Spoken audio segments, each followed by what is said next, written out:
सबसे पहले सबसे बड़ी बात थी, क्या आरएस छिकारा को चुनाव लड़ना चाहिए?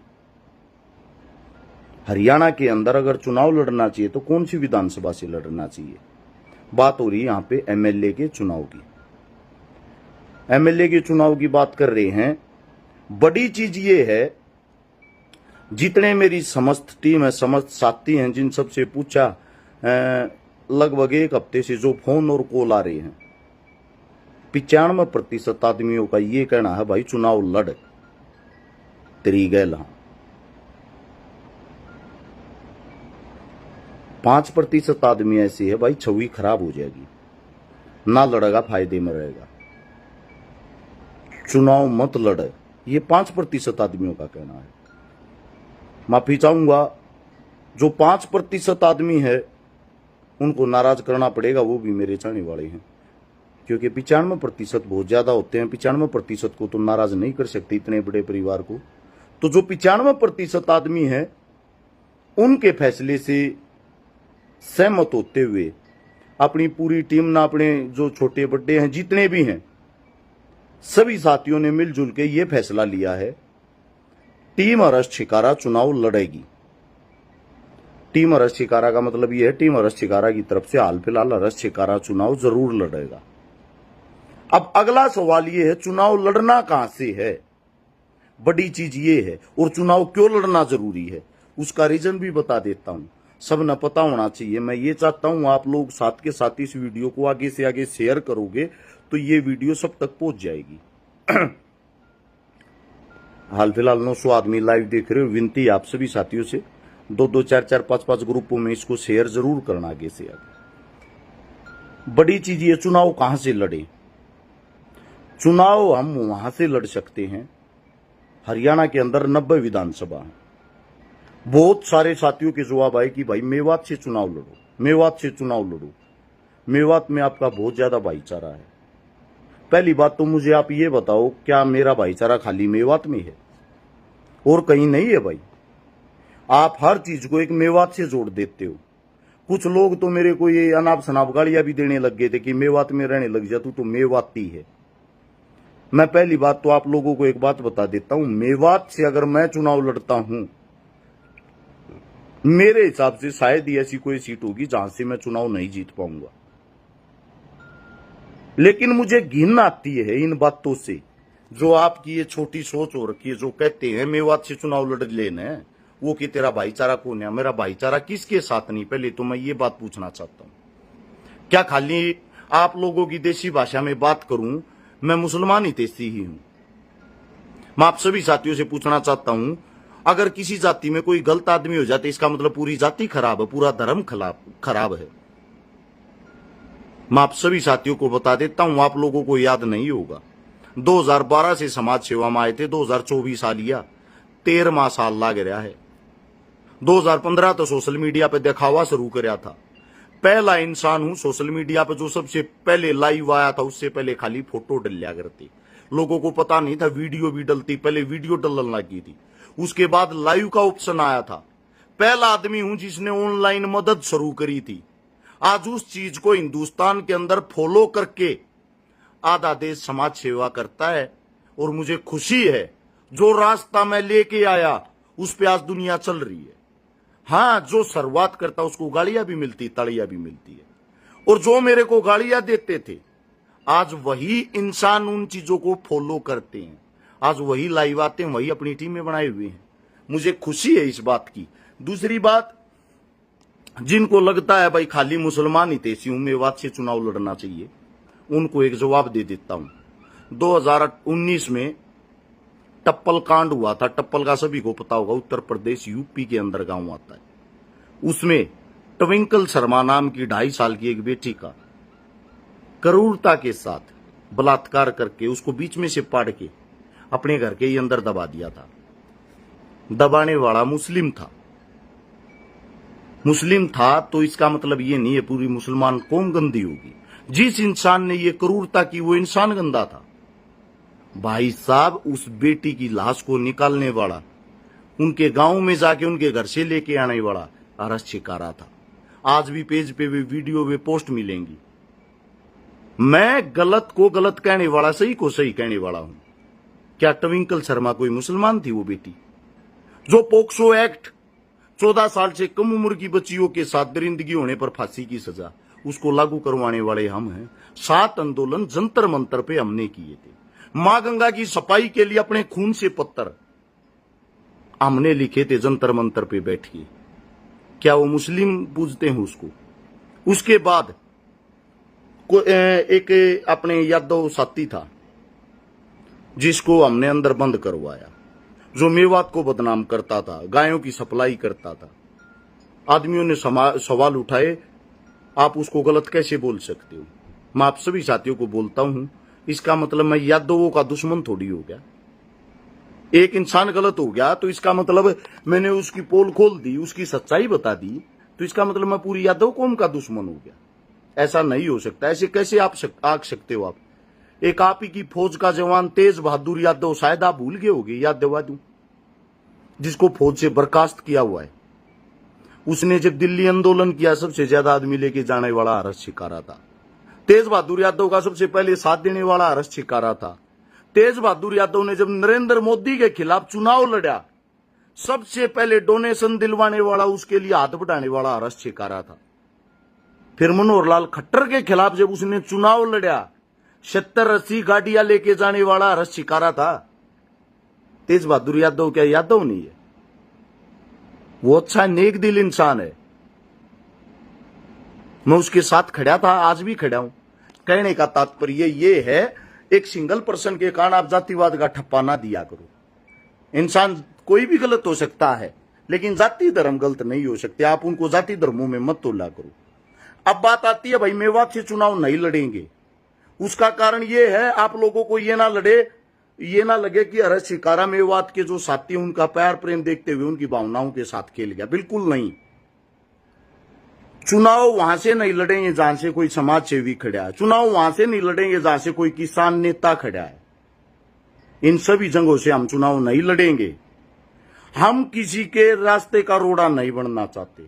हम चुनाव वहां से लड़ेंगे जहां से ना कोई समाज सेवी खड़ा हो, ना कोई किसान नेता खड़ा हो, ना ही कोई ऐसा इंसान खड़ा हो जिसकी बेदाग बहुत साफ छवि हो। हम चुनाव वहां से लड़ेंगे जहां पर वहां के विधायक जी ने या पूर्व विधायक ने या वहां के जितने नेता मंत्री उन्होंने कुछ भी नहीं किया धरातल पे, और नजर घुमाने के बाद ऐसी एक ही सीट मिली। जो चुनाव लड़ेंगे भाई। सोनीपत के अंदर सीट आती है गोवाना विधानसभा से चुनाव लड़ेंगे। आप सभी साथियों को बता देता हूं, गोवाना जो विधानसभा है, गोवाना विधानसभा से हाल फिलहाल के जो विधायक हैं श्रीमान जगबीर मलिक साहब हैं, जिनकी उम्र 73 साल हो चुकी है, 74 साल में लग रहे हैं। और आप सभी साथियों को बता भी देता हूं, यहां से जो विधायक गोवाना के अंदर से रहे हैं, 1966 में हरियाणा बना था। 67 और 68 में जो सबसे पहला विधायक रहा वो थे रामधारी जी, राष्ट्रीय कांग्रेस पार्टी से। उसके बाद 72 में बने थे रामधारी दौड़ जी, 77 में बने थे गंगाराम जी, 82 में बने किताब सिंह जी, 87 में बने किशन सिंह जी, और उसके बाद वापिस 91 में किताब सिंह जी बने थे। 1996 में पहली बार श्रीमान जगबीर मलिक जी हरियाणा विकास पार्टी से विधायक भी बने, साथ में मंत्री भी बने 1996 में। और आज क्या है 2024, यानी कि विधायक जी को राजनीति में राज करते हुए 28 साल हो के 29वां साल लग चुका है, जिनकी उम्र 73 साल है। और आप सभी साथियों को बता देता हूं, जगबीर मलिक जी अगला चुनाव भी हार गए थे सन 2000 में। शायद इंडियन नेशनल लोकदल पार्टी के राम कुमार सैनी साहब ने चुनाव हराया था। उसके बाद 2005 में हमारे ताऊ जी हैं कि दल से धर्मपाल सिंह मलिक जी वो बन गए थे। लेकिन उसके बाद दोबारा से बीट करते हुए जगबीर मलिक जी 2009 में, 2014 में, 2019 में लगातार 3 बार के विधायक है। लेकिन दुर्भाग्य की जो बात है, जो सबसे बड़े दुख की बात है, जगबीर मलिक साहब गोवाना में 62 गांव आते हैं। 62 गांव के अंदर चुनाव से मात्र 1 महीना पहले दिखाई देते हैं। और चुनाव जीतने की उनकी जो तकनीक है, हर गांव के अंदर उन्होंने 4 शक्तिशाली आदमियों को पकड़ा हुआ। 5वें घर में जगबीर मलिक साहब कभी जाते नहीं, बैठते नहीं है। उन 4 घरों में जाते हैं। अगर गांव का कोई काम हो, वे 4 घर ही जगबीर मलिक साहब के पास काम लेके जाते हैं। 5वां आदमी कहीं भी नहीं जोड़ा। 62 जो गांव हैं, 62 गांव के अंदर उनके यानी कि 250 आदमी टोटल हैं। कार्यकर्ता मान लो या पर्सनली जानकार मान लो या दिल तो जुड़े उड़ मान लो। मैं तो भाई गोवाना हल्के को मतलब इतने शालीन सिलताड़े आदमी मानता हूं। जो इंसान यहां से कोई काम नहीं कर रहा, बार बार उसको फिर भी बना रहे हैं।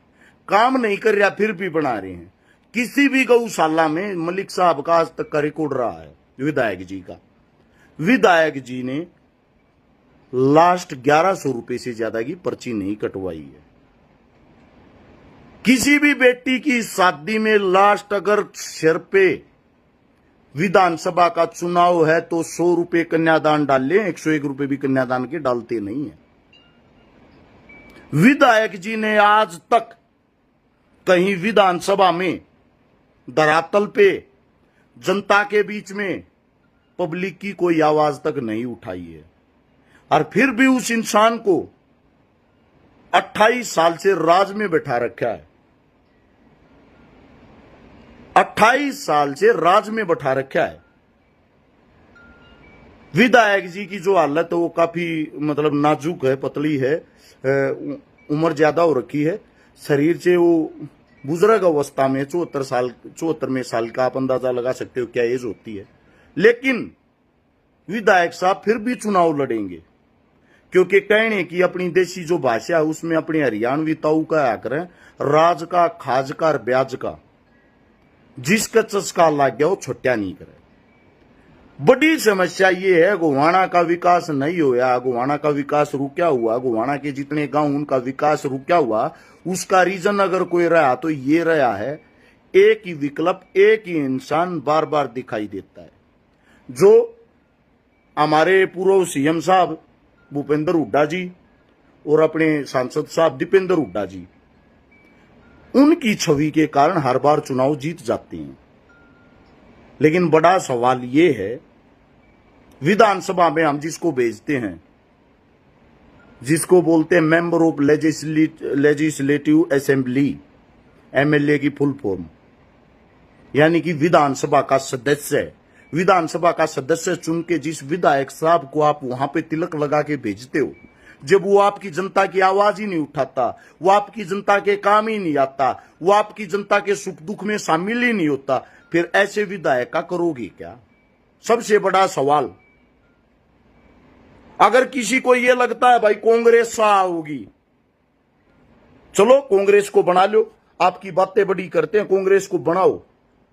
कांग्रेस तो आज से पहले भी आई है, लेकिन कांग्रेस आने से इन ताऊ जी ने आपके लिए क्या किया, ये तो बड़ा सवाल है। 2009 में कांग्रेस ही थी, आप सभी साथियों को पता होगा, ये राज में थे। मैं पूछना चाहता हूं गोवाने हल्के के लिए किया क्या? 14 में भी बने हैं, ये 19 में भी बने हैं। एक विधायक की इतनी पावर होती है, मैं गारंटी देता हूं, अगर आप लोग आशीर्वाद देते हो, अपने बेटे को, अपने भाई को विधानसभा तक पहुंचाने की कोशिश करते हो, जमीनी स्तर पर संघर्ष और मेहनत करते हो, 89 जो विधायक एक साइड बैठे होंगे उनको ये दिखा देंगे। एक विधायक जो गांव का, धरातल का, देसी किसान का, जमींदार का, गरीब का बेटा चुन के यहां पे बैठा है, उसकी ताकत क्या होती है। वहां जब बोलेंगे ना अपने हल्के के लिए, विकास के लिए, पता लगेगा सभी साथियों को। दूसरी बात, अगर जातिवाद में तो लोगे, धर्मवाद में तो लोगे, भाई हम चुनाव को ये फाइट नहीं करेंगे। जिनको लगता था मैं तो मुस्लिम सपोर्टर हूं, तो आप सभी साथियों को बता देता हूं, गोवाना मुस्लिम इलाका नहीं है। गोवाना के अंदर मुसलमानों की वोट भी नहीं है, मात्र 3, 4, 5 हजार होगी। उनसे कोई विधायक नहीं बन सकता। आप सभी साथियों को बता देता हूं, धरातल पे जमीनी स्तर पे काम किया है भाई। हजारों बेटियों की शादी करवाई, बात भरवाई, 4 से 5 हजार परिवार बसाए। इतने लंबे संघर्ष से, इतने लंबे टाइम से लगे हुए, लगभग 40 से 50 करोड़ रुपए की लोगों की नगद मदद की। जिस टाइम पे कोविड नाम की जो बीमारी की एक दहशत थी, 4 से 5 लाख गरीबों को तो खाना बांटा गया था। जिस टाइम पे लोग अपने घरों में छुप रहे थे। औरतों को जो महामारी फैलती थी उस टाइम पे कोविड के, लेडीजों को सैनिटरी पैड बांटी गई थी हजारों में ताकि बीमारियां ना फैले। मास्क बांटने की शुरुआत पहले दिन से ही 57,000 मास्क बांट के शुरुआत हमने की थी। जिस टाइम पे ऑक्सीजन सिलेंडरों की जरूरत थी उस टाइम ऑक्सीजन की मशीन तक लाके हमने दी, सिलेंडर हमने बांटे। जिस टाइम पे हॉस्पिटलों के अंदर पेशेंटों को बेड नहीं मिल रहे थे, हजारों बेड हमने दिलवाए। जब सब काम हम करते हैं, गरीब के सुख दुख में काम हम आते हैं, महामारी लाचारी में काम हम आते हैं, समाज के बीच में हम खड़े रहते हैं, समाज के बीच में लठ और जूत हम खाते हैं, हर आंदोलन में सबसे आगे हम रहते हैं। विपक्ष की जो भूमिका है, यानी कि जो भारतीय जनता पार्टी जिसको बीजेपी कहते हैं, उनके खिलाफ अगर किसी ने विपक्ष की भूमिका निभाई है तो वे हमारे जैसे बच्चे, हमारे जैसे लोग हैं जो समाज के लिए हर संघर्ष पे आगे खड़े रहे। हर वक्त हर समय में हमने अपने हरियाणा का साथ नहीं छोड़ा। राज में हम भी बैठ जाते हैं जब चाहूं, जहां से चाहूं। आज भी भारतीय जनता पार्टी ये कहती है, आप लोगों के सामने सच्चाई बताता हूं, अरस ठेकारा 20 जन आते टिकट दे देंगे, ग्रामीण सीट पर कितने ते ले ले, जड़े ते 23-24 उड़े ते दे देंगे, और 100% गारंटी बनावांगे, और बनाते मंत्री भी बनावांगे, क्योंकि इनको खुद यूथ और युवा की जरूरत है। इनको पता है आप लोग बैक में आ चुके हो, और फिर भी हम उस राज में जाके नहीं बैठे। क्यों नहीं बैठे? क्योंकि हमारे हरियाणा के साथ उन्होंने बहुत बड़ा अन्याय किया। बाहर की बात नहीं करते, खाली हरियाणा के ही कर लेते, बार बार लठ खाना, जूत खाना, संघर्ष करना। दूसरी बात, घरों में बैठ के बात करने वाले नहीं है भाई। ये सारी चोटें जितनी हैं, ये जितनी भी चोटें हैं, सब अलग अलग आंदोलन की हैं। आंदोलनों में लट्ठा की, जूता की चोट सही है, ईट मार मारना फोड़ रखे हमने। दूसरी बात, 140 आंदोलनों में भागीदारी रही अपनी, छोटा मोटा कैसा है भी हो। 2019 में 57 आंदोलन अकेले जंतर मंतर पे कर रखे हैं। दिन रात पब्लिक के बीच में रहे हैं। आपके विधायक साहब का कैरियर 28 साल का तो विधानसभा में जाते हुए हो चुका है। गारंटी देता हूं, आज तक 5,000 प्रोग्राम अटेंड किए हूं उन्होंने। 5,000 प्रोग्राम, कहने में छोटी बात 5,000, हमने 5,000 plus programme Haryana, UP, Rajasthan में अटेंड किए हैं। गरीबों के सुख दुख में शामिल हुए हैं। हर जगह पे कुछ न कुछ अपनी जेब से दे के आए हैं, लेके नहीं आए हैं। आज तक का रिकॉर्ड रहा है ये। अब बात आती है, भाई मैं चुनाव लड़ना नहीं चाहता था, लेकिन मेरा भाईचारा, मेरी टीम, मेरे बुजुर्ग सबका ये कहना, अब नहीं लड़ेगा तो लड़ेगा कब? अब जवानी जो है, जवानी में ही जवानी का शुद्ध उपयोग नहीं करेगा, काम करने के लिए आगे नहीं आएगा, जिम्मेदारियों से भागेगा, आगे चल के क्या करेगा? आप सभी साथियों को ये बता देता हूं, आप सभी साथियों के कारण ये फैसला लिया है, गोवाना विधानसभा चुनाव से फाइट करेंगे। अब बात आती कौन सी पार्टी से। पार्टियों की बात बता देता हूं भाई, ना तो हम कभी भी किसी पार्टी के बाहर टिकट मांगने के लिए गए, ना ही आपके भाई के इतने बड़े कोई लिंक है।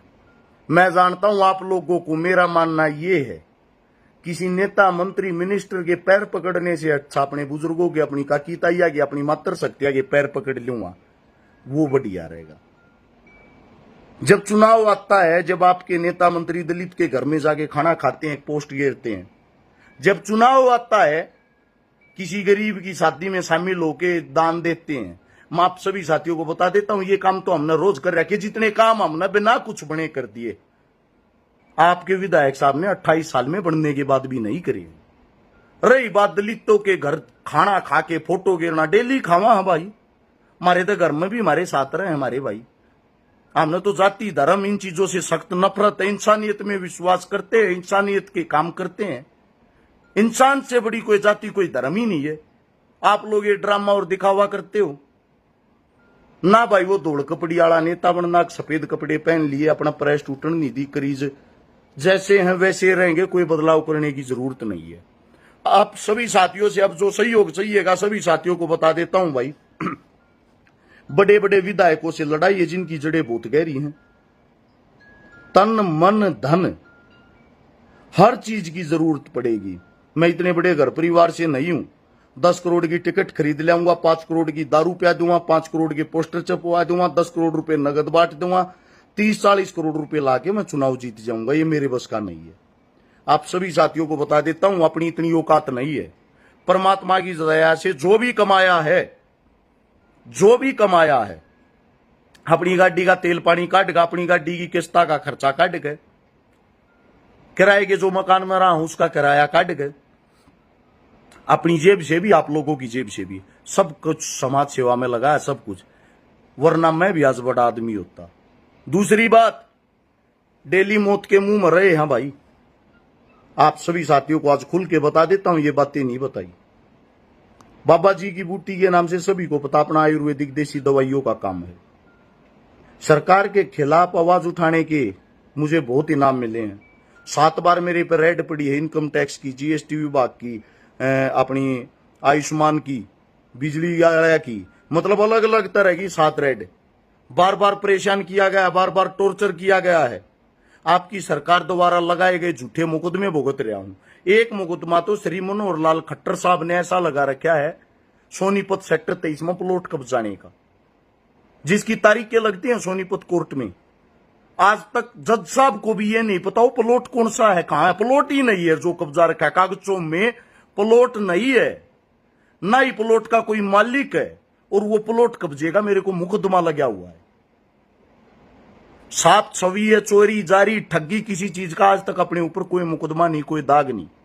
दुश्मन भी ये बता देगा रस शिकारा नशे से कितना दूर रहने वाला है, चोरी जारी से कितना दूर रहने वाला है। इन्होंने बदनाम करने के लिए लड़कियों की साजिश बनाई आपकी सरकार ने।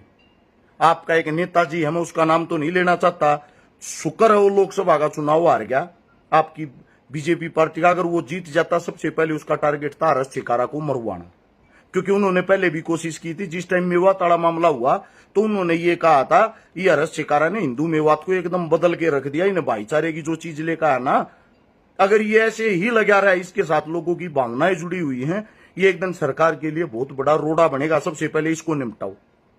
आज खुल के बताता हूं, 20 करोड़ रुपए का नगद ऑफर दिया गया था मेरे को सरकार की तरफ से।